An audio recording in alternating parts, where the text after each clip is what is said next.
Hi, Aling Pining. Kumusta po? Ikaw pala, Alba. Ayos lang naman. Mukhang kararating niyo lang po galing sa paglalako ng walis Oo. May umorder kasi sa akin na 3 piraso eh. Dinamihan ko na rin para ibenta ang iba. Sayang naman kasi ang pagod ko kung 3 lang eh. Nabenta ko naman lahat. Sa bagay nga po. Sa susunod niyo pong gawa kukuha ako ng 2. Ibibigay ko po yung isa sa biyenan ko. O sige, gagawa kita. Siya nga pala, ayos lang ba na naglalakad ka na ngayon? Di ba kapapanganak mo pa lang? Opo. 2 linggo pa lang. Payo naman po ito ng doktor sa akin na maglakad-lakad na para bumalik agad ang lakas ko. Iba na talaga ang panahon ngayon, no? Dati uso pa ang mga binat. Ngayon yata hindi na alam yun eh. Basta mag-iingat ka pa rin, ha? Wala namang masama kung makikinig ka pa rin sa mga matatanda. Oo naman po. Mas nakikinig pa rin ako sa biyenan ko kaysa sa sinasabi ng doktor ko. Saan nga pala ang punta mo? Dito po talaga sa inyo. Nandyan po ba si Valerie? Naku, sa makalawa pa ang balik nun eh. Kasama ng mga kaibigan. Pumunta sila sa Boracay. Talaga po? Di po ba kagagaling niya lang doon nung nakaraang buwan ba yun? Oo. Kami naman ang magkasama nun. Yun naman ang regalo niya sa akin nung Mother's Day. Ang swerte niyo naman po sa anak ninyo. Kaya alam po bakit hinahayaan pa niya kayong gumawa ng walis at ilako? Ako naman ang may gusto nito eh. Naiinip kasi ko. Tsaka gumagawa lang naman ako kapag may umorder sa akin eh. Hindi na po ba kayo nananahi? Paminsan-minsan na lang din. Dahil marami namang nabibili sa online ng mga yarina. Ultimo nga cover ng mga sopa meron na rin. At mas mura pa kung magpapatahi ka. Sa bagay nga po, praktikal na rin ang mga tao. Kung saan sila makakatipid, doon na sila. Sa mahal ba naman ang mga bilihin ngayon? Ano nga palang sadya mo kay Valerie? Sasabihin ko na lang kapag dumating siya. Kukunin ko po siya na ninang sa bunso ko. O sige, sasabihin ko sa kanya pag uwi niya. Hindi ko lang alam kung papayag siya. Naku po, bawal pong tanggihan ng bata. Sabi nila mamalasin daw. Hindi kasi naniniwala ang anak ko sa ganyan eh. Tsaka wala pa yatang hinaanak yun dito sa atin. Kumbinsihin niyo naman po si Valerie. Minsan lang po ako humingi ng pabor Magkaibigan naman po kayo ni inay nung nabubuhay pa siya. Matutuwa po siya kapag nalaman niyang ang anak ninyo ang kukunin kong ninang. Sige, ako nang bahalang kumausap kay Valerie. Mabait naman siya sa bata eh. Salamat po, Aling Pining. O paano po? Hindi ko na kayo aabalahin. Baka umiiyak na ang baby ko. Sige iha, dahan-dahan ka lang sa kilos mo ha. Dapat may kasama ka eh. Magandang araw Miss Gwen at sa mga nakikinig sa inyong channel. Tawagin niyo na lang akong Valerie. 30 anyos na at dalaga pa. Mula sa probinsya ng Tarlac. Pero kasalukuyang naninirahan na dito sa Laguna kasama ng aking mabait na nanay. Nasa elementarya pa lang ako, ulila na ako sa ama. Kaya ang nanay ko na lang ang mag-isang nagtaguyod sa akin hanggang makatapos ako ng pag-aaral. Ang kwentong ibabahagi ko ay tungkol mismo sa aking karanasan. Sana kapulutan din ng aral ng mga nakikinig sa inyong channel ang ibabahagi kong kwento. Kayo na po ang bahala sa mga pasalubong ko dyan, Nay. Bakit nga pala ginabi ka ng uwi? Sinadya ko po talaga para walang makakita sa pagdating ko. Alam nyo naman, yung mga taga rito. Kumain ka na ba? Opo, Nay, kumain na po kami ng mga kaibigan ko. Baka gusto mo nang magpahinga. Mamaya na po. Kumusta po kayo habang wala ako dito? Ayos lang naman ako. Ikaw dapat ang kinukumusta ko eh. Siyempre po, masaya. Parang ayoko nang ang umuwi. Ang ganda naman kasi doon. Nung pauwi nga tayo noon parang nalungkot din ako. Huwag po kayong mag-alala, Nay. Babalik po uli tayo doon. May sasabihin nga pala ako. Nandito nung isang araw si Alba, hinahanap ka. Ano po ang kailangan niya sa akin? Sinabi niya ba sa inyo? Oo. Kukunin ka daw niyang ninang sa bunso niya. Nakapanganak na po pala siya. Oo, 2 linggo na. Bakit naman ako pa ang kinuha niya? Hindi naman po kami magkaibigan eh. Nakikiusap yung tao. Total naman daw magkaibigan kami ng nanay niya. Ginamit pa talaga niya ang namayapa niyang nanay ha? Pagbigyan mo na para meron kang inaanak dito sa lugar natin. Wala naman pong masama sa pag-aanak sa binyag. Pero ang akin lang sana, mga kamag-anak o di kaya malalapit na kaibigan ang kunin niya. Siguro natipuhan ka niya na maging ninang. Sinabi na po ba niya kung kailan ang binyag? Wala siyang nabanggit pero naramdaman ko na determinado talaga siyang kunin kang ninang Dapat hinintay na lang po niya ako na dumating. Tapos, sa kanya ako tinanong. Di kapag nagkita kayo, sabihin mo sa kanya. Para na rin po kasi kayo na umuo sa kanya Tsaka baka i-chismis pa ako nun kung tatanggi ako. Para namang hindi niyo kilala si Alba. Kaysa namang habang buhay ka makompromiso, mabuti pang tanggihan mo na lang habang maaga pa. Hayaan mong i-chismis ka, hindi naman kasi biro ang maging ninang Hayaan na po natin. Huwag lang siyang mag-expect ng todo sa pagkuha niya sa akin. Hindi kasi ako gaya ng ibang ninang nakilala niya. Kahit malaki ang sahod ko, kuripot ho ako. Gampanan mo lang kung ano ang nararapat, tama na yun. Magpapahinga lang po ako ng konti at sasabak na naman ako sa trabaho mamaya. Ipaghahanda kita ng merienda. Kung sakali na magutom ka may kakainin ka. Sige po, Nay. Salamat.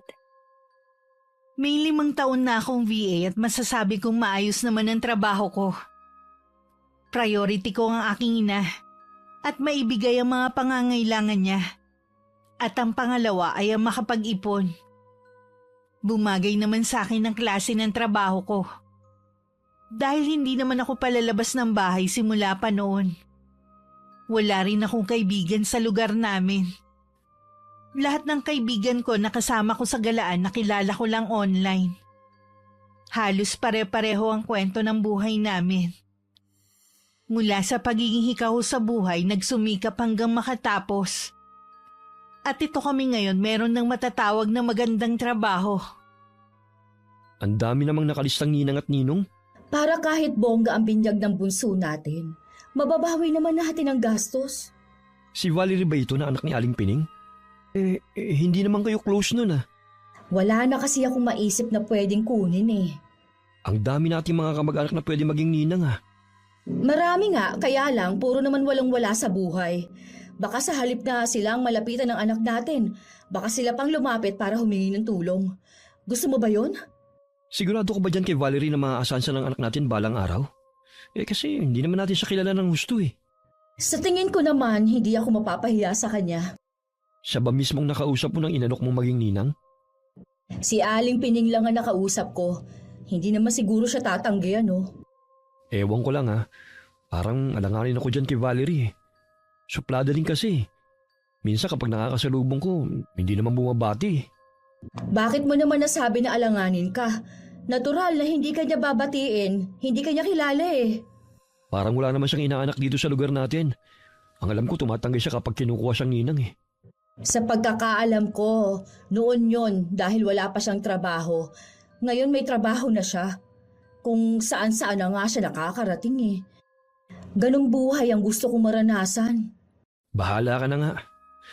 Alam mo kung ako lang masusunod, mas gusto ko yung simpleng binyagan lang Alam mo naman na hindi ganun kalaki na ipon ko. Sabi ko naman kasi sa'yo, sabay na lang sa piyeste. Para libre ang bayad sa simbahan, ayaw mo naman. Para sana isang handaan na rin. Di ba napag-usapan na natin ito?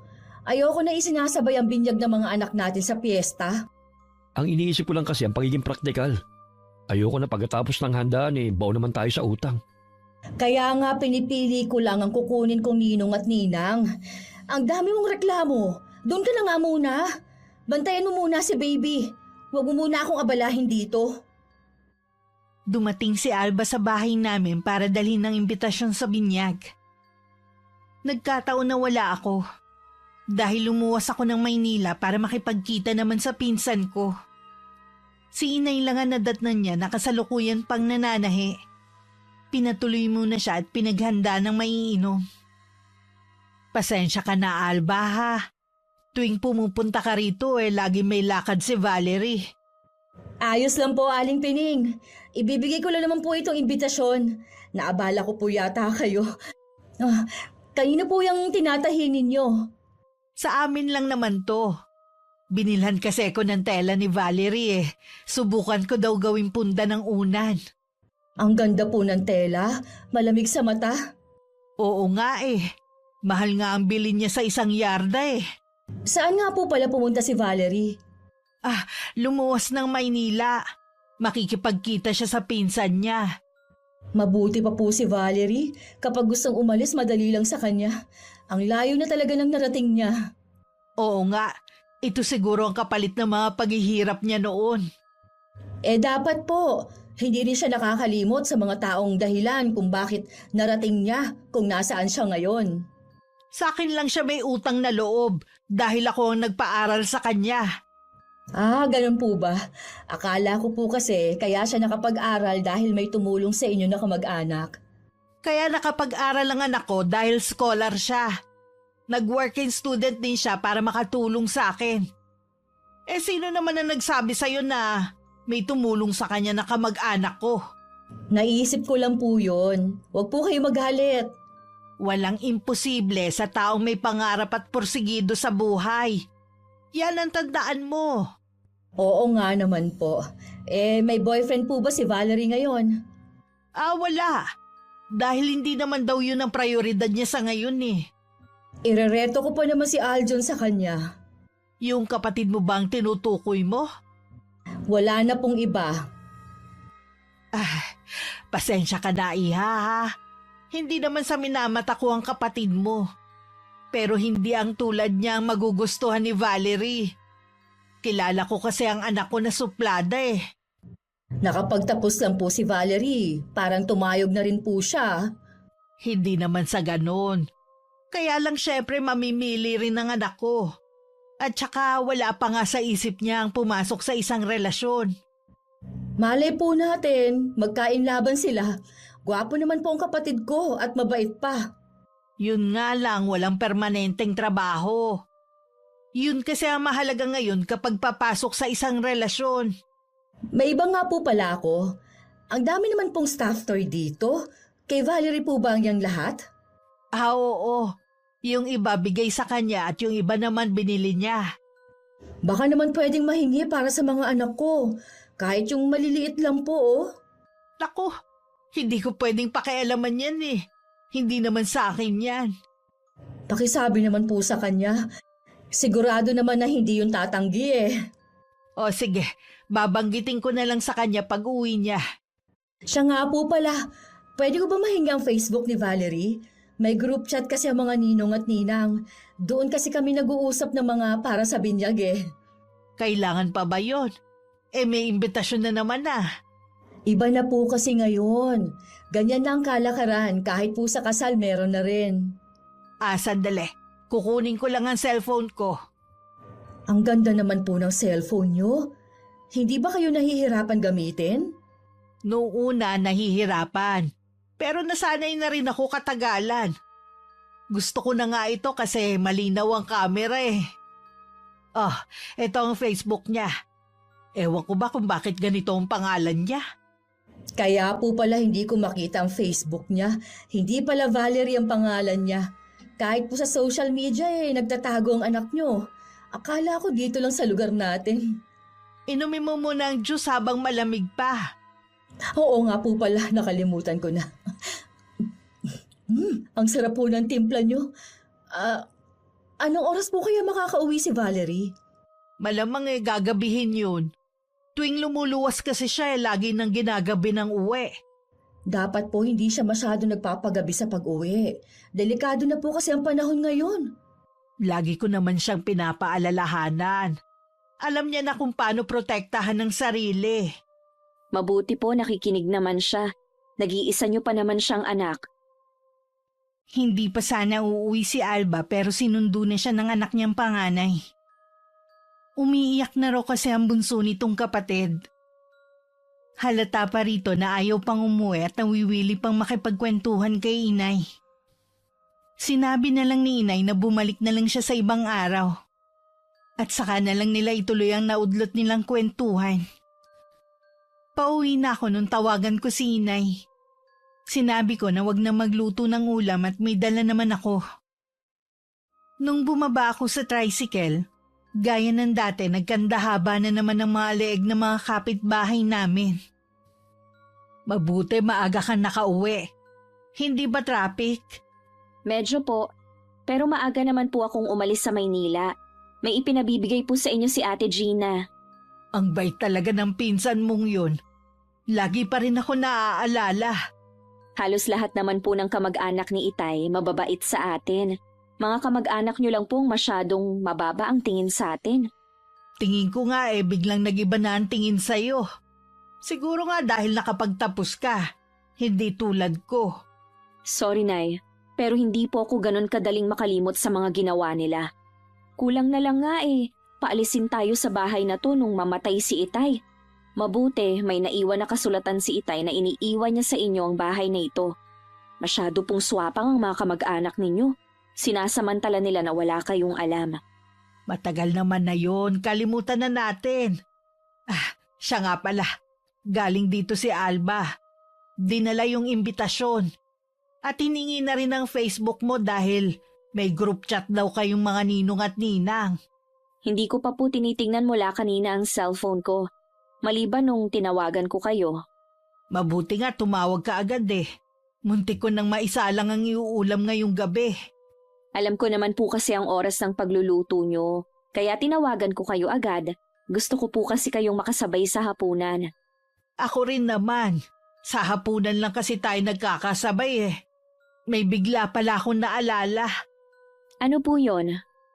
Gusto ka raw ireto ni Alba sa kapatid niyang si Aljon. Ano? Sa batugan na yon? Naku, Nay, mas gusto ko na lang tumandang dalaga kung siya rin lang naman. Ano bang akala sa akin ni Alba? Dinerecho ko na nga kanina na hindi mo magugustuhan ng kapatid niya Hindi ko naman minamaliit. Kaso batugan naman talaga. Siyempre gusto ko rin na makatuluyan mo yung mabibigyan ka ng magandang buhay. Ewan ko ba, Nay? Parang ayoko talagang umattend dun sa binyag. Sabi nga ni Ate Gina, pwede naman daw kasing tumanggi Nag-aalangan kasi ako Meron ng imbitasyon. Ano ba kasi ang inaayawan mo sa pag-aanak sa binyag, ha? Ang bilis kasing makalimot ni Alba sa ginawa niya sa akin dati. Isa kasi siya sa nambuli sa akin noon. Parang hindi mo yata yan nabanggit sa akin. Ayoko po kasi na mag-aalala pa kayo sa akin. Ang dami niyo na kasing iniisip noon. Dadagdagan ko pa ba? Ngayon alam ko na kung bakit mailap ka sa mga tao dito. Kahit sa mga kaedad mo. Marami naman po akong mga kaibigan na hindi taga rito. Alam ko mas totoo pa ang pakikisama nila sa akin. Mas maigi nang pakitaan mo pa rin sila ng maayos. Para wala silang masabi sa'yo. Naku, Nay, alam niyo naman ang mga taga rito. Kahit wala kayong gawin sa kanila, meron pa rin silang masasabi sa atin. Sa bagay nga. Siya nga pala.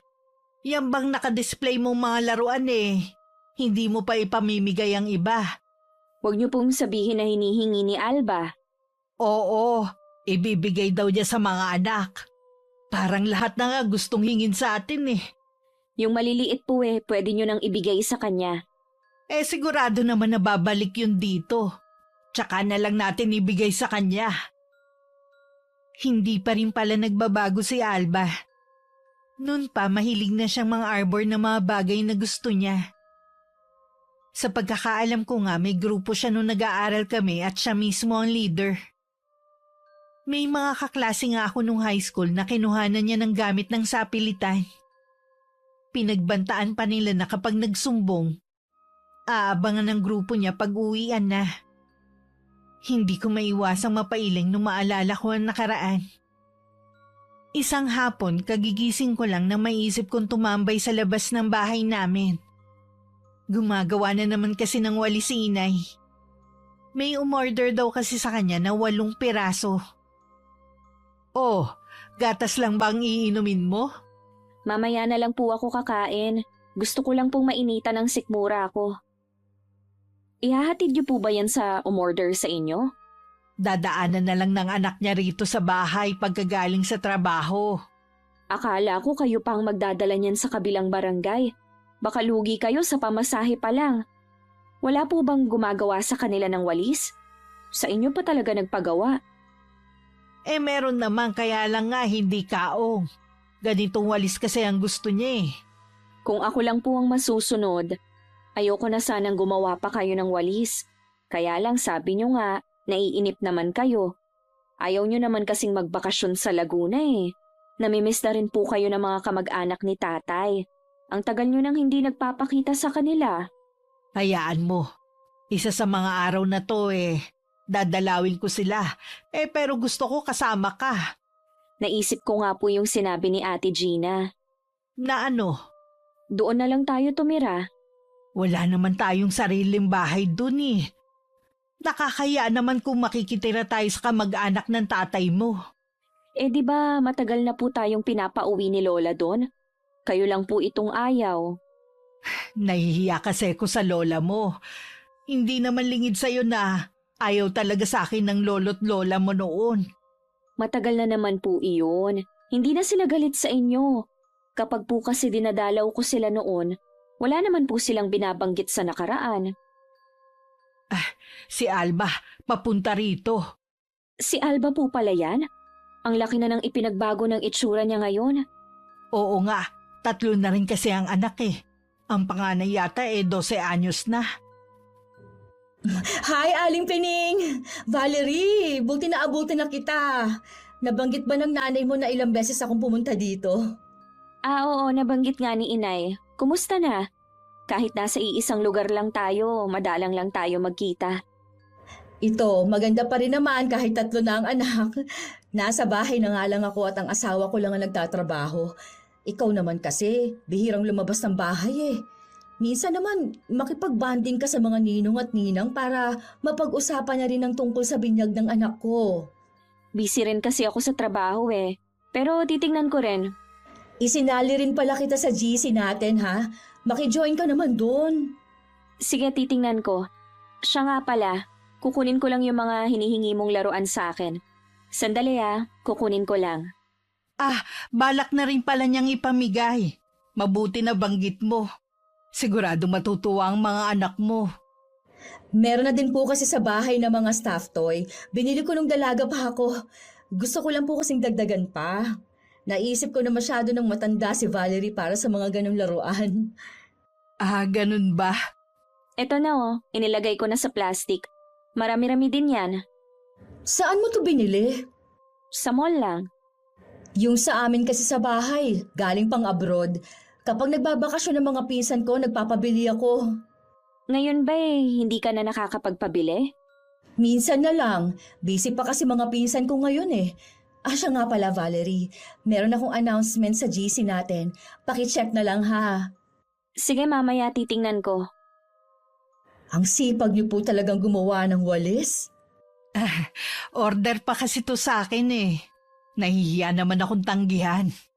Yung biyenan ko nga po, puro pasarap na lang sa buhay ang ginagawa. Hindi na kasi namin hinahayaan na magtrabaho. Yun din ang gusto ni Valerie kaya lang ako ang mapilit. Manghihina kasi ako kapag walang ginagawa eh. Hoy! Saan mo binili ang kwintas mo, Valerie? Online lang. May ganyan din kasi ako eh. Sigurado ka ba na hindi peke yan? Nagkalat na ngayon ng mga scammer. Sigurado ako na hindi to peke. Dahil pinatingnan ko na sa pawn shop sa bayan. Kung titingnan mo kasi parang iba yung kulay eh. Yung sa akin talaga kasing kumikinang ang pagka-gold. Tsaka sa tita ko yun binili na alahera talaga. Kapag may gusto kang alahas, magsabi ka lang ha. Sige, sa susunod. Hindi naman kasi ako mahilig talaga sa alahas. Binili ko lang to dahil nagandahan ako sa design. O paano, aalis na ako. Marami pa kasi akong gagawin eh. Saka sa isang buwan na yon binyag ha. Baka makalimutan mo. Oo, ingat ka sa pag-uwi. Kilala ko yung tita niya na nagbebenta ng alahas. Huwag kang bibili doon. Dahil ilang beses na nakasuhan dahil sa pagbebenta ng peke. Wala naman po akong balak na bumili sa tita niya. Papasok na po muna ako sa loob. Kumain ka na rin. Initi mo na lang yung ulam. Ilang beses pang bumalik sa bahay si Alba. Pero madalas tulog ako kaya wala sa bahay. Alam ko naman kasi kung bakit lagi siyang pumupunta. Para siguro paalalahanan ako sa GC namin na sinisin ko lang. Hindi ko lang kasi gusto ang nababasa ko ng mga ninang at ninong na halos ang gagastos sa binyag. Lahat merong ambag. Hindi naman ganun ang alam ko pag a-attend sa binyag. Ang lalim yata ng iniisip mo dyan.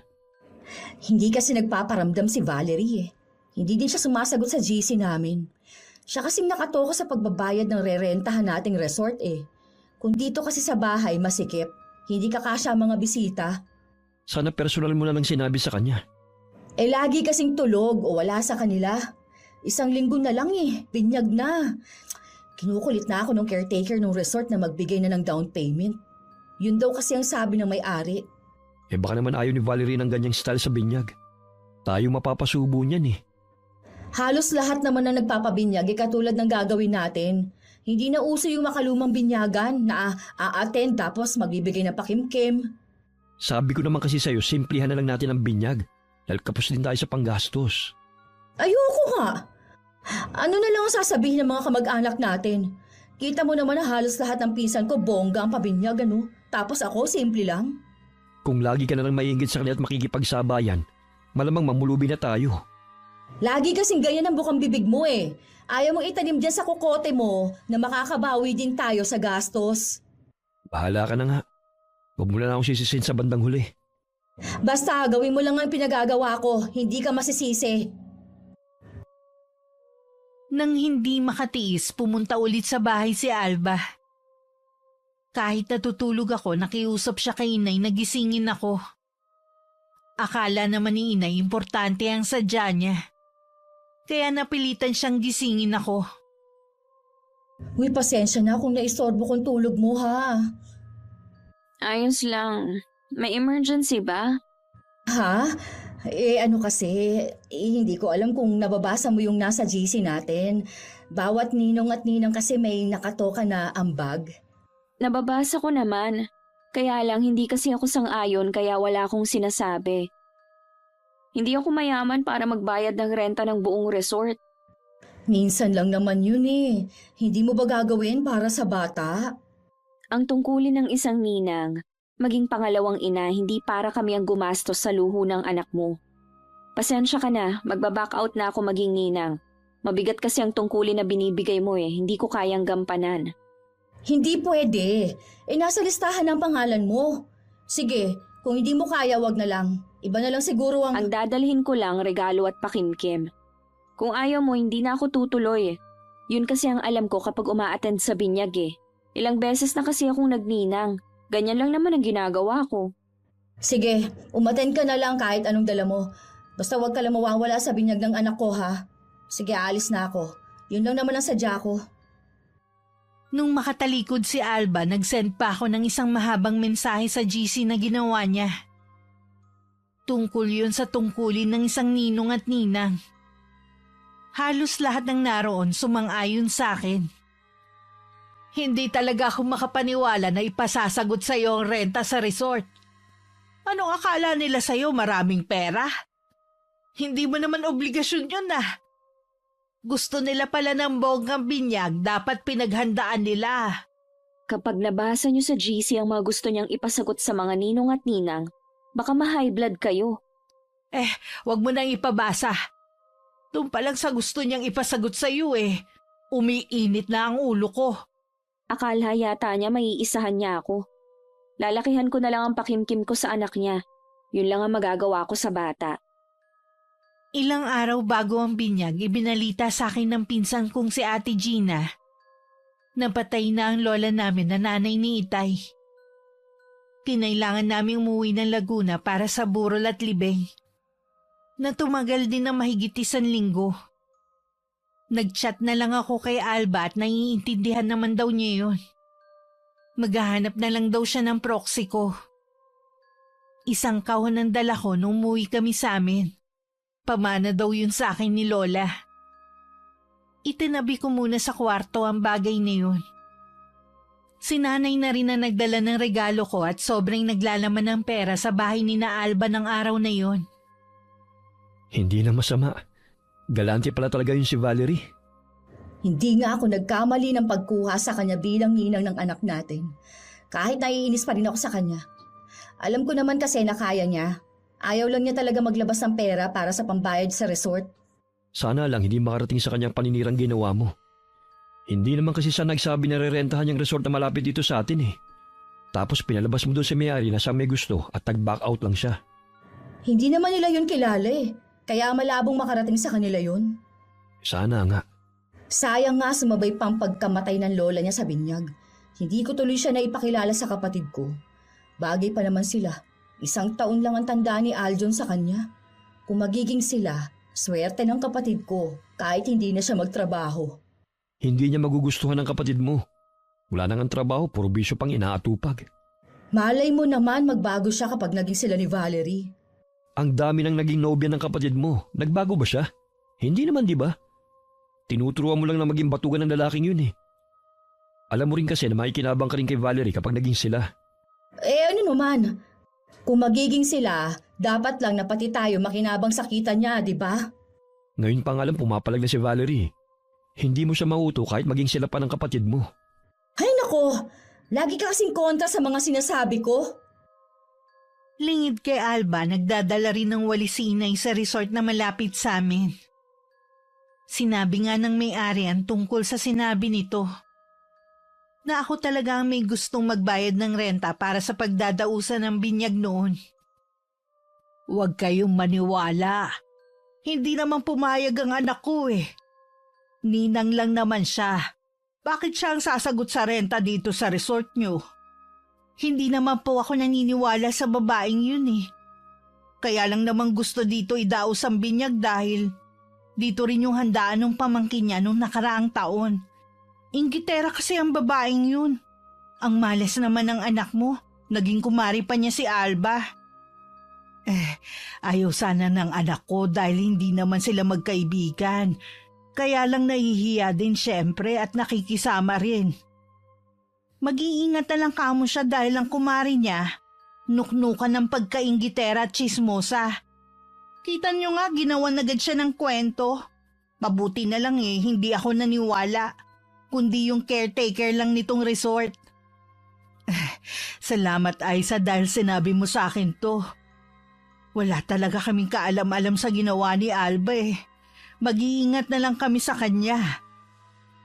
Pauwi na nun si inay nang makita niya si Alba nakausap ang mga chismosa sa lugar namin.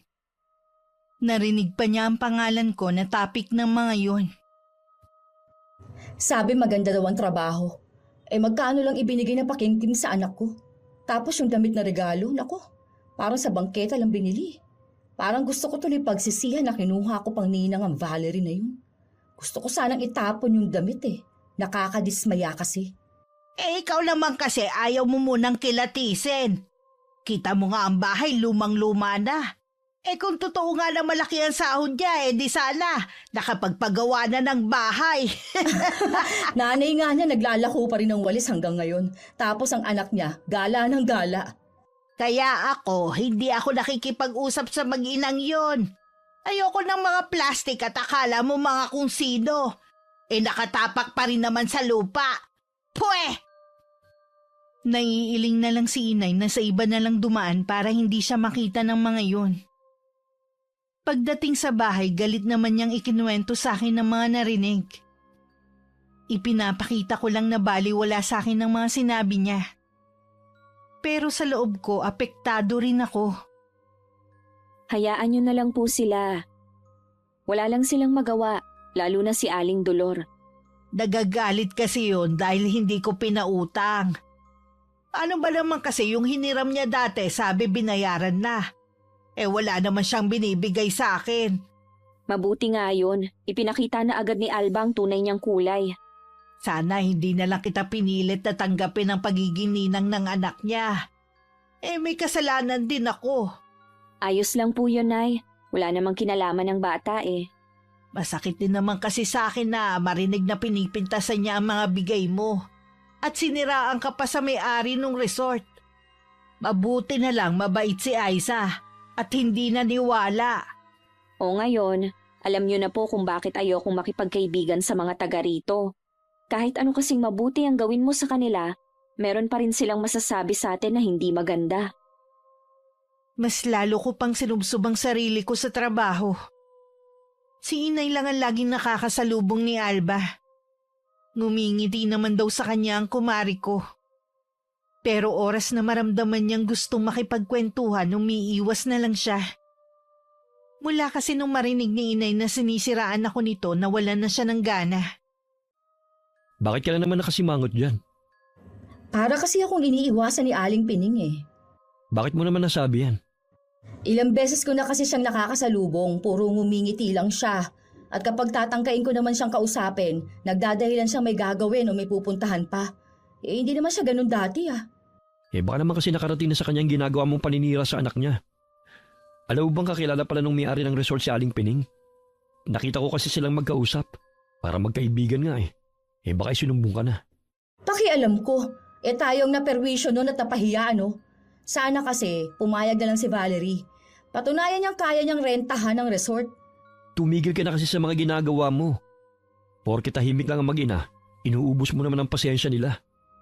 Tandaan mo, iba magalit ang mga taong tahimik. Ang yabang kasi ni Valerie eh.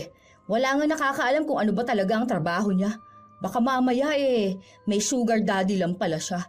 Kaya nabibili niya ang mga gusto niya at nakakapamasyal siya sa ibang lugar. Wala ka nang pakialam dun. Buhay naman niya yun eh. Siya nga pala, birthday na ni Maha sa isang linggo. Gusto niya maghanda kagaya ng pinsan niya. Kumain na lang tayo sa labas para tipid. Wala akong budget eh. Ano? Sinabi na niya sa mga kaibigan at kaklase na maghahanda tayo eh. Bakit kasi hindi mo pinigilan? Pareho talaga kayong mag-ina. Kung ano nakikita sa iba, gusto gayahin din. Hindi tayo mayaman, Alba. Yan ang itanim mo sa utak mo. Letseng buhay naman to oh. Simple na nga lang hinihingi ko eh. Hindi mo pa maibigay sa amin ang anak mo? Hindi lang simpleng hinihingi mo sa akin eh. Umaasa ka kasing mayaman. Pwede naman kasi tayong mamuhay ng simple. Sobrang simple na nga ng buhay natin eh. Hindi na nga tayo makapamasyal. Tapos simpleng handaan lang ang hinihingi ko. Hindi mo pa maibigay sa mga anak mo. Paano nga kasi naiinggit ka sa mga nakikita mo? Ngayon naman si Valerie ang kinaiinggitan mo. Kaya nga sinisira mo yung tao eh. Dahil hindi mo siya magaya. Sino bang asawa mo ha? Bakit bang babaeng yun ang kinakampihan mo?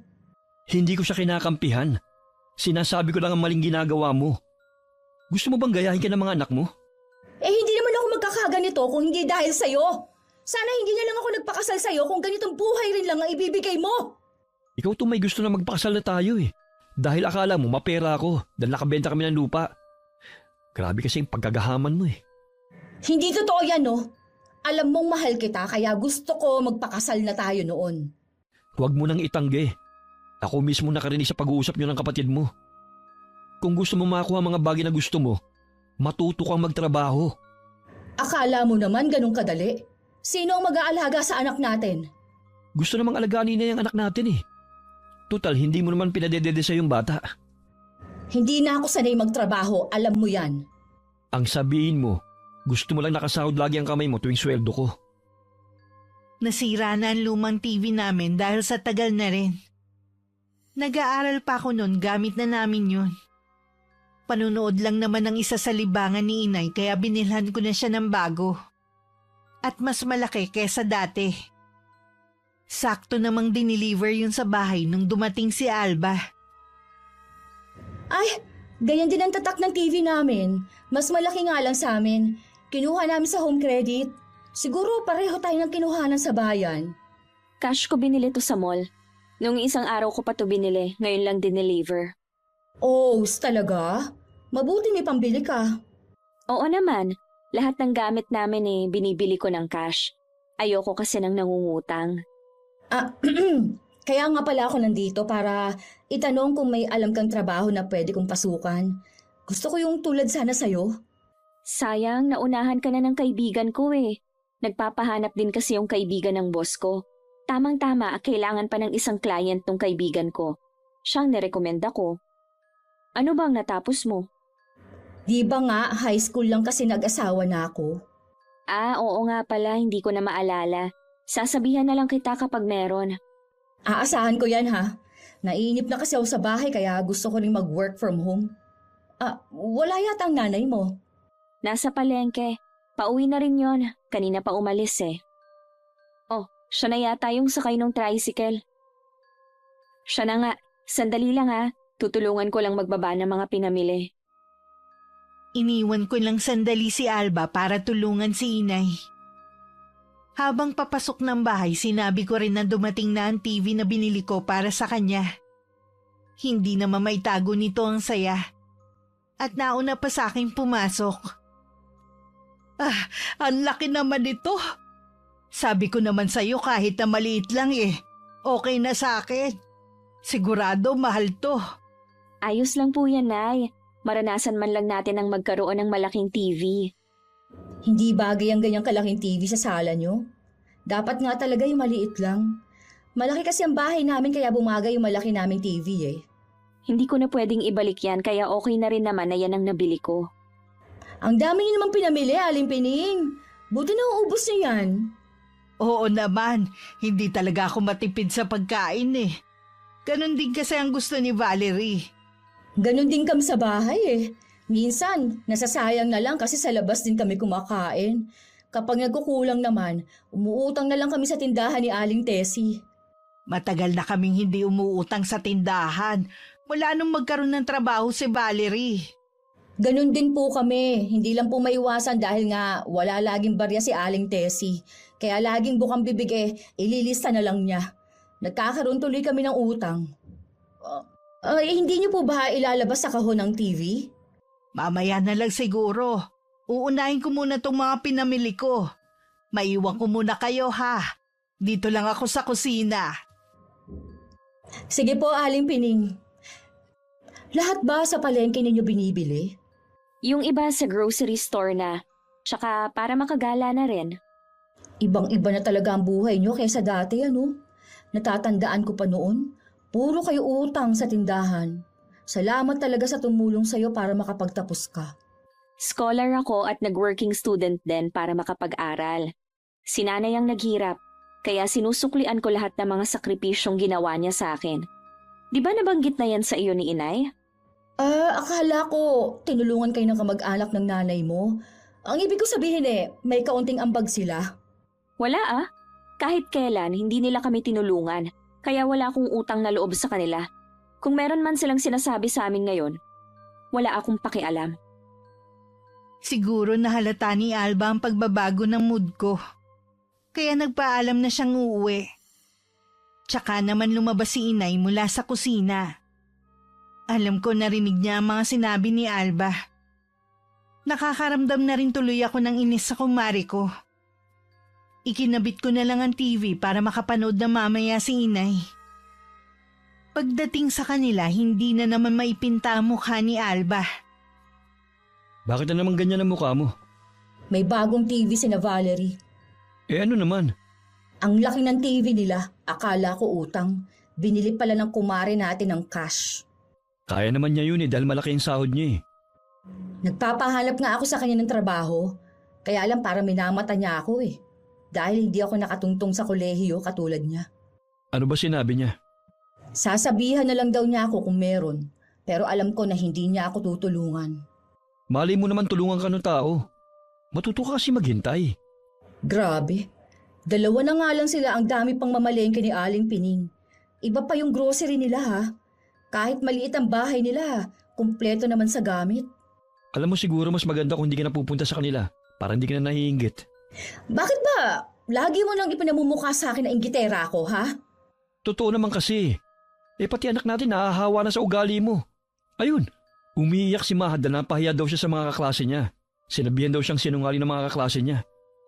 Bakit kasi pinangakuan mo yung bata na mag-aanda siya Hindi ba pinag-usapan na natin sa labas na lang tayo kakain?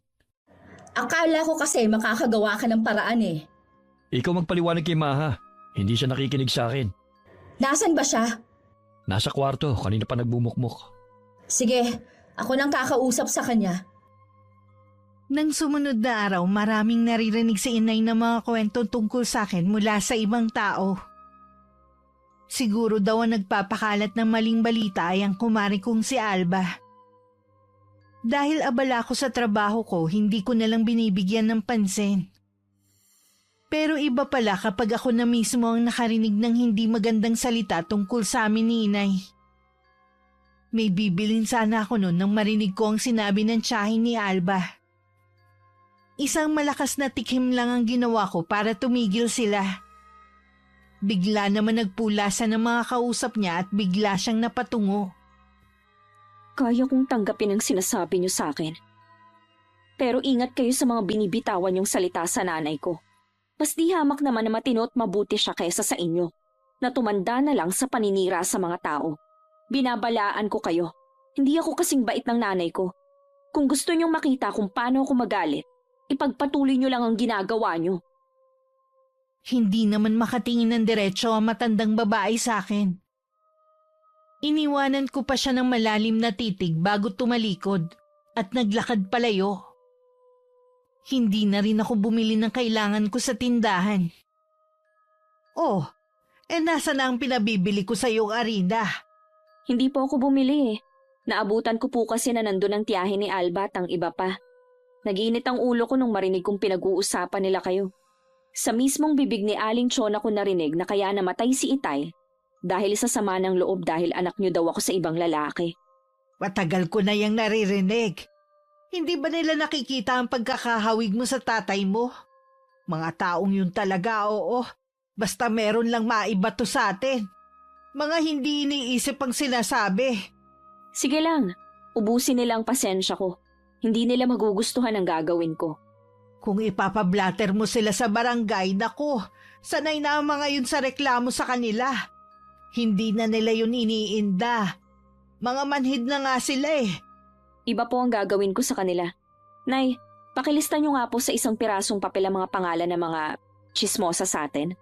Ang mahilig lang naman manguna sa chismisan ay sina Dolor at Chona. Yung iba nakikisama lang. Ano bang pinaplano mo sa kanila, ha? Bala ko po silang turuan ng leksyon para hindi na ulit sila mamerwisyo ng kapwa nila. Ilang beses na nga silang sinugod sa bahay nila wala pa rin kadala-dala. Huwag mong sabihin ganun din ang gagawin mo. Hindi po, Nay. Huwag na lang po kayong magtanong pa. Baka ikapahamak mo pa yung gagawin mo. Hindi po yan, Nay. Magtiwala lang po kayo. Pinalipas ko muna ang 1 linggo bago ko isinagawa ang plano ko. Gusto ko kasing subukan kung talaga bang nananalaytay sa dugo ko ang pagiging mangkukulam. Gaya ng sinasabi sa sulat ng lola ko. Sa silid ko, kinuha ko ulit ang kahon na pamana sa akin. Kasama ng iniwan na huling habilin sa akin ni Lola Criselda. Ako daw ang nararapat na magmana. Dahil nasa akin daw ang tatak ng isang mangkukulam. Nasagad na kasi nila ako. Pati nanay ko na maayos naman ang pakikisama sa kanila. Hindi nila pinalampas sa mapanira nilang mga chismis. Pagsasabay-sabayin ko na lang kayo. Total naman, nagpapaligsahan kayo sa pagkakalat ng kasinungalingan. Makalipas ang 2 araw, nabalitaan na lang namin na magkasunod na isinugod sa ospital sina Aling Dolor at Aling Chona. Pareho daw na maga ang mga mukha at dila. Nasa labas kami ng bahay ni inay at pinanonood ko siya sa ginagawa niyang walis nang dumating si Alba. Nabalitaan niyo na siguro ang nangyari sa tiyahin ko at kay Aling Dolor. Nabalitaan nga namin. Pero totoo ba ang sinasabi ng mga tao sa kanila? Na maga nga ba ang mukha at dila nila? Totoo po yun. Yung kay Aling Dolor po, namanas, at sa tiyahin ko, para siyang nasunog. Nalapnos po kasi ang balat niya. Anong sakit kaya ang dumapo sa kanila? Sabi nga po ng matatanda sa pamilya, dapat daw hindi nila dinala sa ospital. Kaya alam po ang mga anak ni Tia Chona ang may gusto. Tama lang naman na isugod sila sa ospital. Paano malalaman ang nangyayari sa kanila? Sabi po kasi ng iba naming kamag-anak, baka daw po kulam ang nangyayari sa kanila. Sino naman ang gagawa nun sa kanila? Tsaka wala namang magkukulam dito sa atin . Albularyo meron pa. Sana sa kanya na lang dinala. Wala na po kasing tiwala ang mga yun kay Mang Simeon. Wala yatang araw na hindi lasing ang matandang yun. Kahit lasinggero si Mang Simeon, marami pa rin naman siyang nagagamot. Lalo na yung dahil sa kulam at mga gawa ng elemento. Oo nga po, pero wala na po tayong magagawa. Nadala na nila ang tiyahin ko sa ospital eh. Sana lang mapagaling siya. Sana nga gumaling silang pareho. Kung totoo na kinulam sila, sino naman kaya ang gagawa nun? Magtataka ka pa ba kung sino ang kumulam sa dalawang yon? Marami ang galit sa kanila dahil sa pagiging tsismosa nila. Kaya siguro yung taong ginawa nila ng kwento, hindi na nakapagpigil, kaya pinakulam na sila. Sinabihan naman namin ang tiyahin ko na tumigil sa ginagawa eh. Baka kako makahanap siya ng katapat niya. Ito na nga ang nangyari. Ay, siya nga pala. Alam ko, Mare, na galit ka sa tiyahin ko. Nabanggit niya kasi yung tungkol sa tindahan. Na nahuli ko siyang ipinagkakalat sa iba na anak ako sa ibang lalaki ng nanay ko at yun ang ikinamatay ng itay. Samantalang, matanda na siya noong namamatay sa aksidente si itay. Imposible na hindi niya matandaan yun. Sadya talagang mapanira ang tiyahin mo. Oo nga eh, si Chang talaga. Kung ano man ang nangyari, karma na yun sa kanya. Sana malampasan niya pa rin para makapagbagong buhay siya. Kung sakali na hindi siya mapagaling ng doktor, dadalhin na namin siya kay Mang Simeon. Baka nga kasi kinukulam ang tiyahin ko. O paano, uuwi na po muna ako. O sige, Iha. Ay, hindi mo na dapat yun sinabi kay Alba. Baka kung anong isipin niya. Pareho pa naman sila ng tiyahin niya. Pasensya na kayo, Nay, ha? Naiinis pa rin kasi ako kaya siguro walang preno ang bibig ko. Matagal nang ganun ang ugali ng dalawang yon. Nakakapagtaka na ngayon lang nangyari yun sa kanila. Siguro po dahil ngayon sila kinarma sa mga pinaggagawa nila. Ang kawawa si Dolor. Alam naman kasi natin na hindi naman mabuti ang buhay nila. Saan sila kukuha ng pambayad sa ospital? Ganoon na nga kasi ang buhay nila pagkatapos gawain pa niyang manira ng kapwa. Akala yata nila hindi sila kakarmahin. Sabi nga, libre na nga ang maging mabuti, hindi pa talaga magawa. Likas na sa kanila ang ganong pag-uugali. Sana naman walang nagmana sa mga apo. Maiba nga po pala ako, Nay. Malapit na ang birthday niyo. Gusto niyo po na ipaghanda ko kayo dito sa bahay? Ay naku, wag na, Iha. Baka mamaya maging issue pa sa mga taga rito. Gaya na lang ng ginagawa natin. Kumain na lang tayo sa labas. Sige po, kayong bahala. Kahit ayaw ni Inay, isang sorpresa ang hinanda ko para sa kanya. 3 araw kami nag-staycation para naman marelax siya. Inimbita ko rin ang mga kaibigan ko para magsalo-salo sa mismong birthday ni Inay. Lingid sa amin, ilang beses palang bumalik sa bahay si Alba. Sa 4 na araw pa kami nakauwi ni Inay. Salamat, Iha, sa masayang pa-birthday mo sa akin, ah. Sobrang saya ko talaga. Gusto ko lang pong maiba ang pagsiselebrate ng birthday niyo. Puro na lang kasi tayo kain sa labas eh. Ang saya din kasama ng mga kaibigan mo, puro kalog. Lalo na yung bakla. Grabe ang tawa ko sa kanya eh. Pakiramdam ko tuloy bumata ako ng ilang taon. Ganun naman po dapat eh. I-enjoy nyo lang po ang buhay na meron tayo ngayon. Nahinto ang pagkukwentuhan namin ni Inay na may kumatok sa pinto. Lumapit si Inay para pagbuksan ng kumakatok. Si Alba lang pala. Tumuloy na ang kumare ko kahit hindi pa pinapapasok ni Inay. At home na talaga siya sa bahay namin. Kararating niyo lang ba? Oo. Kumusta na pala ang tiyahin mo?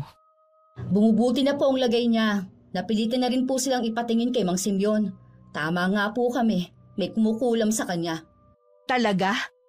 Nalaman ba ni Mang Simeon kung sinong kumukulam sa kanya? Malabo daw po ang mukha ng babae. Pero nasisiguro daw niya na hindi taga rito. Ang kawawa po si Aling Dolor. Hindi na po niya kinaya. Anong ibig mong sabihin? Binawian na po siya ng buhay. Inatake po siya habang nasa bahay. Hindi po yata matanggap na kulam ang nangyayari sa kanya.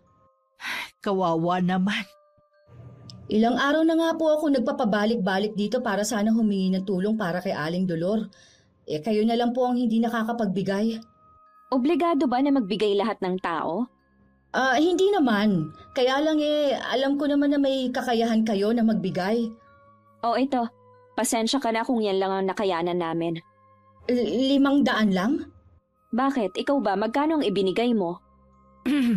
Pasensya ka na, Iha, ha? Galing kasi kami sa gastusan eh. Kapag pumunta ako sa lamay doon na lang ako magbibigay, ha? Sige po, Aling Pining. Salamat po at nauunawaan ninyong kalagayan ng pamilya ni Aling Dolor. Saan nga po pala kayo nagpunta? Ilang araw din po kayong wala Birthday ng inay. Kaya nag-staycation kami para maiba naman. Ganun ba? Ang swerte niyo naman, Aling Pining. O paano po, aalis na po ako. Sige, Iha. Baka bukas na lang din ako pumunta sa lamay. Bakit parang nag-iiba ang timpla mo kapag kaharap si Alba? Alam ko po kasi na pinaplastic lang tayo ng babaeng yun. Mabuti pa po, papasok na ako sa kwarto. Teka lang, Val. Bakit ba parang nag-iiba yata ang ugali ni Valerie nitong mga nakaraang araw? Sa silid ko, kinuha ko ang kahon na nakatago. Ibang sayang nararamdaman ko. Sa wakas kasi nakapaghiganti na ako. Napatunayan ko rin na totoo nga ang kulam. Kinapa ako sa dibdib ko kung may nararamdaman ba akong pagsisisi sa nangyari kay Aling Dolor. Purong kasiyahan lang ang nararamdaman ko. Salamat, Lola Criselda. Sa napakaganda niyong regalo sa akin. Sana noon ko pa ito natanggap para hindi na namin naranasan ang apihin ng mga taga rito. Hanggang mailibing si Aling Dolor, hindi ako nakiramay sa pamilya niya. Para sa akin, sapat na ang ibinigay ko sa kanilang tulong. Bigla ko nakaramdam na parang merong nagmamasid sa akin. Paglingon ko, nasa labas ng bakuran namin si Mang Simeon. Seryoso siyang nakatingin sa akin. Bigla naman ako nakaramdam ng kilabot sa pagkakatitig niya. May kailangan po ba kayo? Alam ko na nadala ka lamang sa galit mo. Sana wag mo nang ulitin Mahirap yakapin ang kasamaan Hindi ko po alam ang sinasabi ninyo. Alam ko na ikaw ang nasa likod ng nangyari kina Dolor at Chola. Hindi ko po alam ang sinasabi ninyo. Mabuti pa pong umalis na kayo. Di ako kaaway, Iha. Gusto lamang kitang paalalahanan para hindi ka maligaw ng landas. Huwag ka mag-alala. Wala akong pagsasabihan ng sikreto mo. Hindi na ako nakapagsalita hanggang sa makaalis si Mang Simeon. Nagtataka pa ako nung una kung paano niya nalaman ang ginawa ko. Bandang huli ako na rin ang sumagot. Nakalimutan kong mahusay nga pala siyang albularyo sa lugar namin. Valerie, anong ginagawa mo rito sa labas? Nagpapahangin lang po ako. Anay, gaano niyo po kakilala si Mang Simeon maliban sa pagiging lasinggero niya? Magaling siyang albularyo. Di ba nga nung bata ka sa kanya kita dinadala? Dahil wala tayong pandoktor noon. Mabait po ba siya? Oo naman. Mas gusto ko ang ugali niya kaysa sa mga taga rito. Dayo nga lang pala siya rito. At sa pagkakaalam ko pamangkin lang ang kasakasama niya. Yun yata ang tinuturuan niya kung paano manggamot Siguro yun ang papalit sa kanya. Ganun po ba? Bakit mo nga pala naitanong? Nakita ko po kasi siya na dumaan kaya naitanong ko. Lasing na naman ba? Hindi ko po alam Tara na po Nay sa loob ng bahay. Malamok na po dito. Ilang araw na akong hindi makatulog. May mga gabing nagigising ako dahil naririnig ko ang boses ni Lola Criselda. Hindi ko alam kung ano ba ang gusto niyang sabihin sa akin. Hindi tuloy ako makapag-concentrate sa trabaho ko. Mabuti na lang madali lang ang mga task na ginagawa ko. Dumagdag pa ang mga chat sa akin ni Alba. na kinukulit ako na ako na lang daw ang sumagot sa party ng inaanak ko. Nang sabihin ko na wala akong budget, sinagot ba naman ako na may pang staycation nga raw ako. Parang sasabog ang ulo ko sa tindi ng sakit. Ayos ka lang ba, anak? Masakit lang po ang ulo ko. Teka, ikukuha kita ng gamot. Dumagdag pa tong si Alba. Para siyang linta kung makasipsip ng dugo. Pinagbigyan ko na nga siya na ako na ang sumagot ng 1 buwan na supply na gatas ng anak niya eh. Ngayon nangungulit na naman na ako daw ang sumagot ng party ng inaanak ko. Ang kapal naman ng mukha niya. Pinalampas mo na nga ang mga ginawa niya sa iyo eh. Huwag naman siyang abusado. Matutulog na po muna ako. Sobrang sakit po talaga ng ulo ko eh. Mawawala rin yan maya-maya dahil nakainom ka na rin ng gamot. Nang makapasok ako sa kwarto, lumabas na naman ng bahay si inay para ituloy ang ginagawa niya. Sakto namang dumating si Alba. Dahil sa nakikita ni inay, naisip niyang kausapin na ang babae. May ginagawa po ba si Valerie? Kachat ko pa lang po siya kanina eh. Hindi na po samagot. Pinagpahinga ko muna. Ilang araw na kasing masama ang pakiramdam niya eh. Pero kailangan pa rin niya magtrabaho. Ang sipag naman po kasi niya eh. Masipag talaga ang anak ko kahit nung nag-aaral siya. Kung ano man ang meron siya ngayon, pinaghirapan niya yon. Kaya nalulungkot ako kapag meron humihingi sa kanya na akala mo may patago sa kanya. Aling Pining, Hindi madamot ang anak ko pero sana naman eh. Huwag mong abusuhin ang kabaitan niya.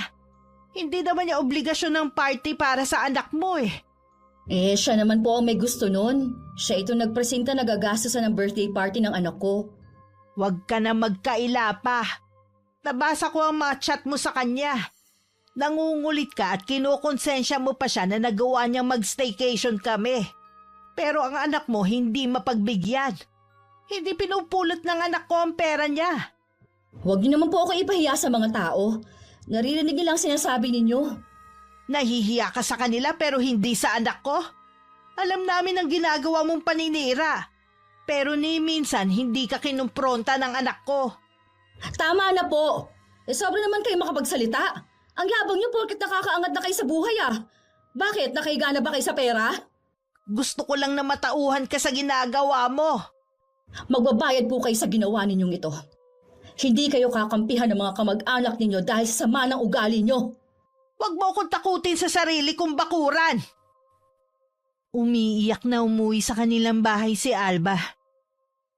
Pagdating doon niya ibinuhos lahat ng galit na nararamdaman niya. Tinawag naman ng panganay niya ang ama na kasalukuyang nasa kabilang bahay. Nang makauwi, naabutan niyang nakasalampak sa saigang asawa habang umiiyak. Oh, ano nangyari sa'yo? May umaway ba sa'yo sa labas? Ang maginang yon. Gusto ko sila magbayad. Ano bang ginawa nila sa'yo? Ipinahiya ako ni Aling Pening. Pinagsabihan niya ako na tumigil sa kahihingi kay Valerie dahil hindi nito pinupulot ang pera. Tama naman siya eh. Siguro itinuloy mo pa rin ang paghingi sa kanya para sa party ng anak natin. 2 buwan pa naman yun eh. Kaya nga sinabi ko sa kanya para mapaghandaan na niya. Hindi naman kasi niya obligasyon yun eh.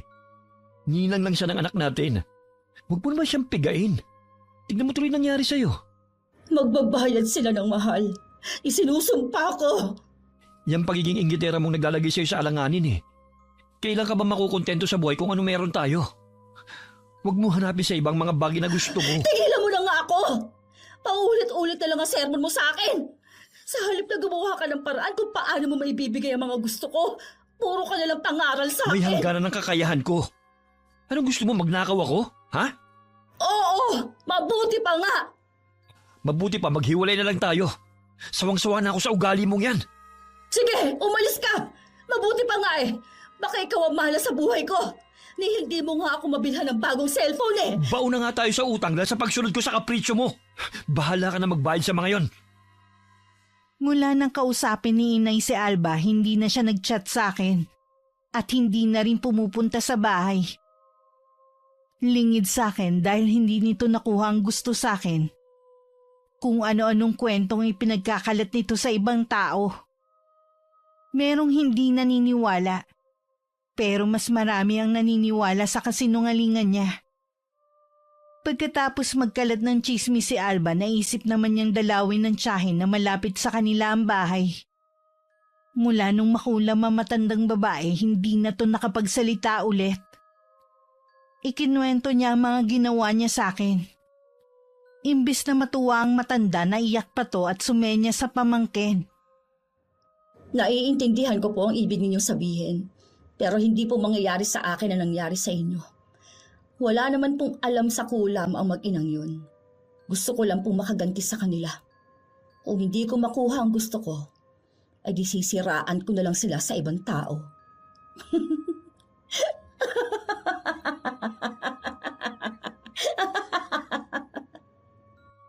Nakakarating naman kay Inay ang mga ginagawa ni Alba. Minsan nadaanan niya to at nung makita siya, sinadya pa niyang lakasan ng boses niya. Talaga bang sagad hanggang buto ang inggit mo sa anak ko, ha? Ginawa mo lang ba siyang ninang para gatasan? Bakit nanggagalaiti ka sa galit, ha? Totoo naman na madamot ang anak mo. Wala ding utang na loob sa mga nagpaaral sa kanya. Ituro mo sa akin kung sino ang tinutukoy mo nagpaaral sa kanya. Ngayon mismo sabihin mo kung sino. Bakit hindi mo masabi kung sino? Dahil gumagawa ka lang ng kwento. Gusto mong palabasin masama ang anak ko. Pero ang totoo niyan, ikaw ang masama. Ikaw ang walang utang na loob. Pwede po ba, Aling Pining? Huwag kayong magwala dito. Nakakahiya ang ginagawa nyo. Ikaw ang nakakahiya. Masyado kang nilalamon ng inggit mo. Hindi mo matanggap na ang binubuli mo nung araw na angatan ka na. O di ba totoo? Talagang ginagalit mo kung matanda ka? Ha? Ay, ka nga rito. Sinabunutan ni Alba si Inay. Dahil higit siyang malakas na tumba si Inay sa lupa. Nung tatangkain niyang lapitan muli si Inay, dumating naman si Mang Simeon. Inalalayan niyang makatayo si Inay. Awatin yung babaeng yan! Huwag lang kayong tumunganga dyan! Huwag kang makikialam dito, Mang Simeon! Umalis ka na at baka pagsisihan mong pakikialam Baka mo! ikaw magsisi sa ginawa mo kay Pining. Para mo na siyang ina at kaibigan siya ng namayapa mong nanay. Wala akong pakialam! Bastos ka talaga. Kaya lumalayo sa iyo ang grasa dahil sa ugali mong yan. Hindi ka pa nadala sa nangyari sa tiyahin mo. Ito ang tandaan mo. Oras na sapitin mo rin ang nangyari sa kanya. Wala kang aasahan at tulong mula sa akin. Siguro, isa ka rin sa lalaki na babaeng yan, kaya ganun na lang ang pagtatanggol mo sa kanya. Hindi ba talaga titigil ang bunganga mo, ha? Hindi talaga! Bawat araw, dadagdagan ko pa ang chismis tungkol sa'yo para kayo na mismo ang umalis sa lugar na to. Mga buwiset! Naiiling na lang pareho si Inay at Mang Simeon. Habang sinusundan nila ng tingin ng papalayong si Alba. Desperada na siya kaya ganoon ang inaasal niya. Naging mabuti sa kanya si Valerie pero ito pa ang igaganti niya. Nasa anak mo na kasi ang lahat ng bagay na pinapangarap ni Alba at iba pa dito. Kaya ganoon na lamang ang inggit nila sa anak mo. Hindi naman lingid sa lahat ang pinagdaanan naming hirap noon eh. Lalo na nung mamatay ang asawa ko sa aksidente. Alam ko yun. Ang mabuti pa umuwi ka na. Baka bumalik pa ang mga yon. Salamat sa pagtulong mo sa akin. Pining. Huwag mo sanang mamasamain ang sasabihin ko. Bakit hindi na lamang kayo lumayo sa lugar na ito? Palagay ko hindi kayo matatahimik dito. Wala sanang balak si Inay na sabihin sa akin ang nangyari. Pero nakita ko na may mga galos siya. Nung malaman ko ang ginawa ni Alba, biglang nagpupuyo sa galit ang dibdib ko. Gusto ko siyang sugurin sa kanila pero pinigilan ako ni Inay. Hayaan na lang natin. Baka kung susugod ka sa kanila ikaw pa ang lumabas na masama.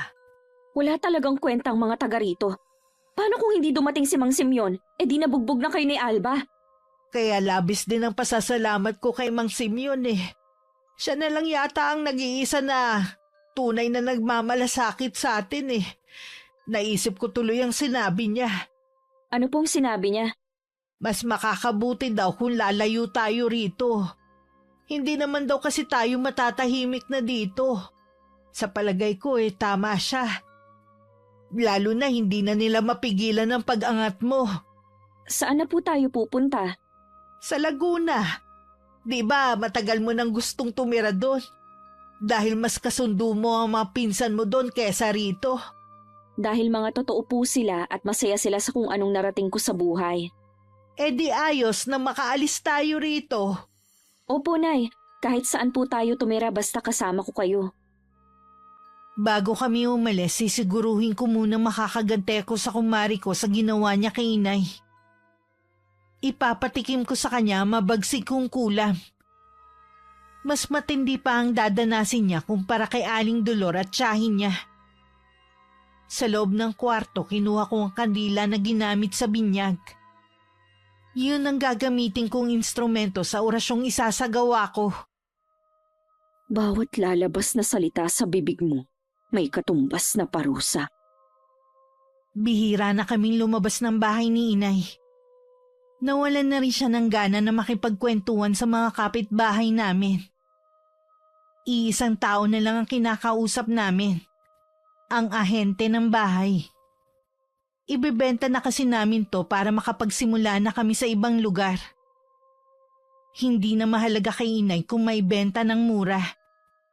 Gusto lang niya na makaalis na kami sa lalong madaling panahon. Nagpalamig lang ng 1 linggo si Alba bago siya muling lumabas. May nakahanda na naman siyang paninira sa amin.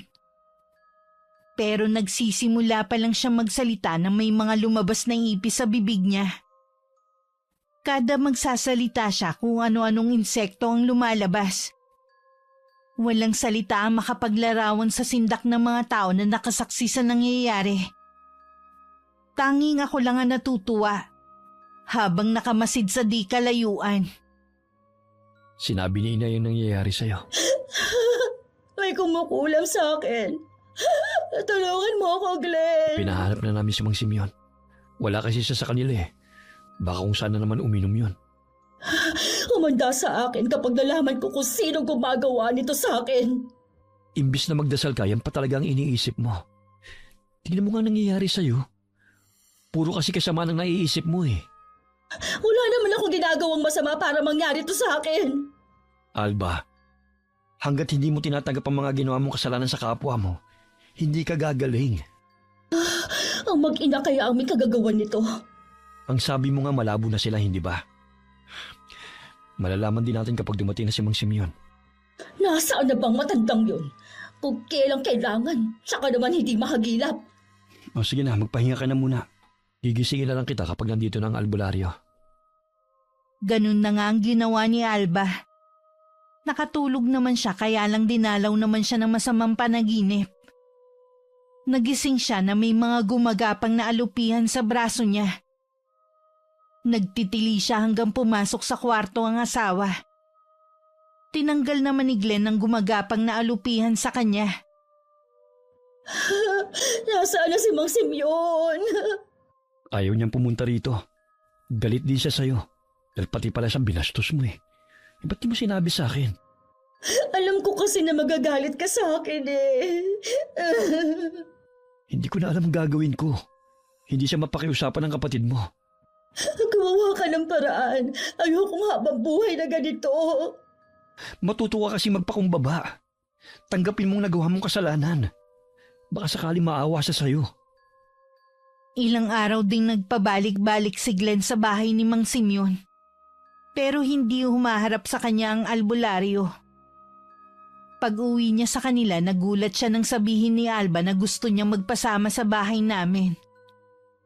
Kahit hirap na hirap sa paglalakad dahil halos butot balat na lang, pinilit pa rin niyang maglakad. Ano nangyari sa'yo?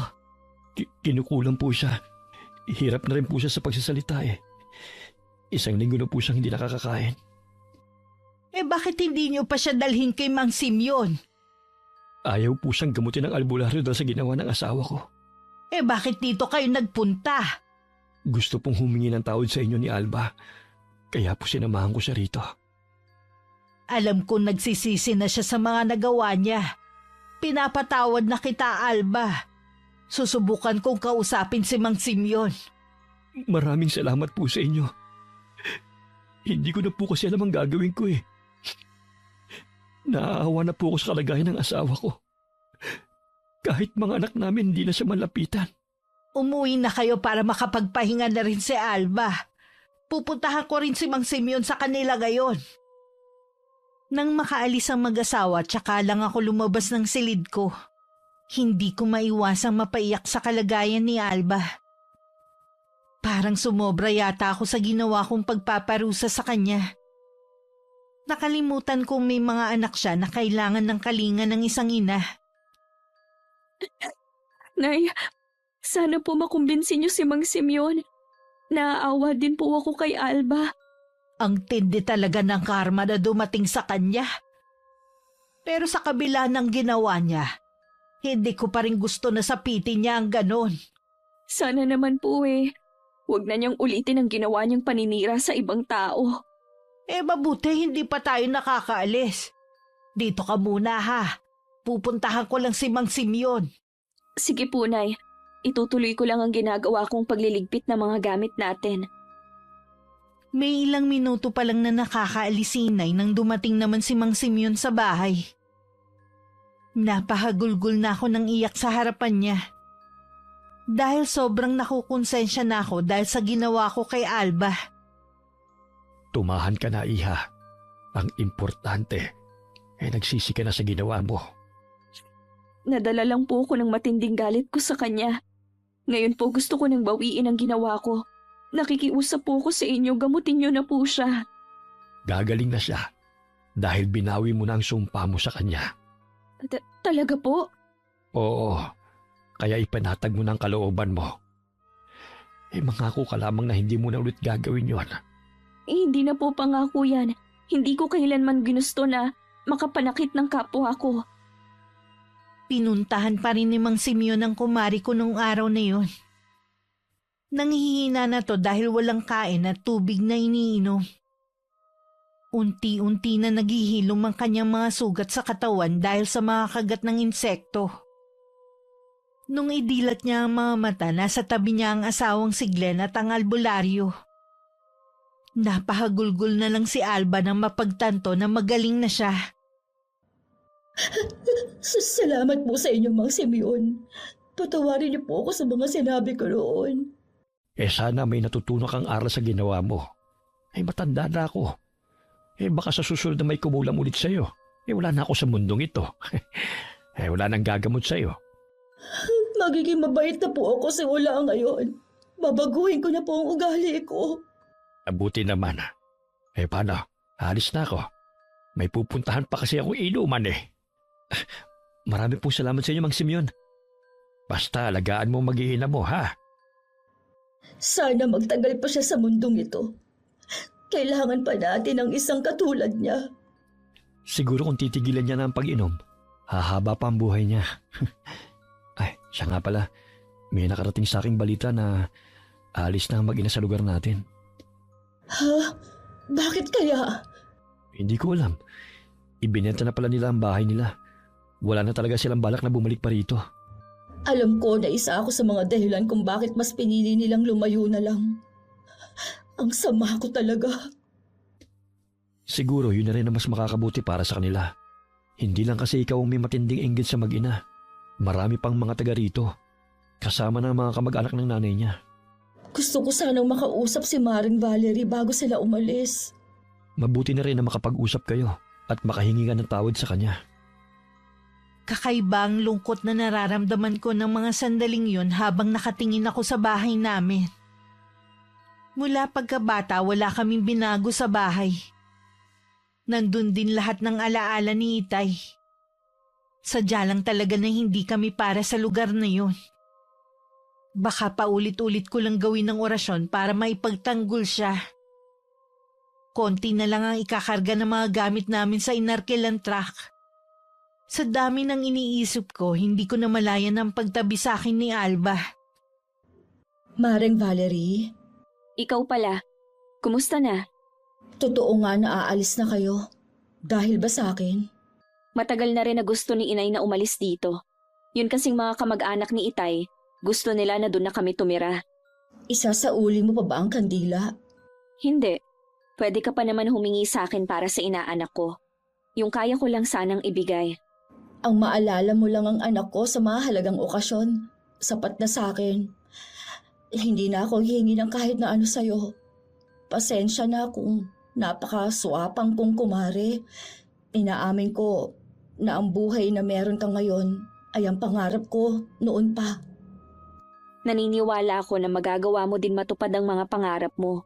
Magtiwala ka lang at lagi mong ipagdasal sa kanya. Salamat dahil hindi ka nagtanim ng galit sa akin. Mag-iingat kayo sa biyahe niyo. Ikaw din, Iha, mag-iingat. Alagaan mo ang pamilya mo. Salamat po, Aling Pining. Patawarin niyo rin po ako sa mga nasabi ko. Mahigpit pa ako niyakap ni Maring Alba. May inabot naman ako sa kanya na sobre na ayaw na sana niyang tanggapin. Pero sinabi ko na para naman yun sa inaanak ko. Hanggang sa kasalukuyan may komunikasyon pa rin kami ni Maring Alba. Dahil sa pangyayari na yun, malaki na ang pinagbago niya. Nalaman ko rin na nagtatrabaho na ang asawa niya sa Korea para mabigyan sila ng magandang kinabukasan ng mga anak. Ang ginawa ko noon ay nanatiling lihim, Miss Gwen. At dadalhin ko na sa aking libingan. Wakas,